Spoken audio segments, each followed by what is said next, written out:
Morrer nunca foi tan caro.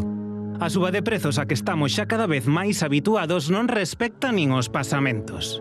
E aínda que, como a todo, depende dos gustos, Morrer costa barato ou costa caro en función do que queiras elixir. imos botar contas e xa lles adianto que con estes prezos, se un nunca ten ganas de morrer, agora aínda menos. O prezo do cada leito segue a ser o máis caro. E hoxe un con materiais básicos e sen moitos luxos custa entre 600 e 1.300 euros. O motivo? Subiu por un incremento tanto das materias primas como poden ser a madeira, os barnices, por a subida que tuvo o petróleo.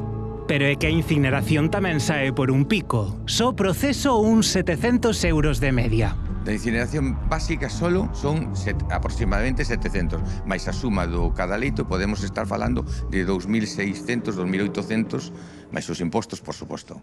Tamén hai que sumarlle o prezo da furna, entre 140 e 800 euros.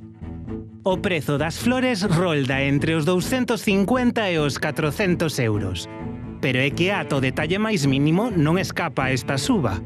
Por exemplo, esta vela que vemos aquí, estaba a 90 céntimos, véndese a 1 euro. Estas pequeniñas tamén subiron, neste caso, 5 céntimos. Todo isto fai que o prezo medio dun enterro en Galicia sexa de 3.700 euros, un 30% máis caro que nos últimos anos. A metade dos galegos ten seguro de decesos, que, claro, tamén sobe. Unha familia media de 2 persoas en torno aos 45, 50 anos e 2 fillos está en torno aos 15 euros ao mes, máis menos. Pero ollo, porque a OCU asegura que non é unha opción interesante. A longo prazo pode pagarse ata o triple do que custaría un enterro.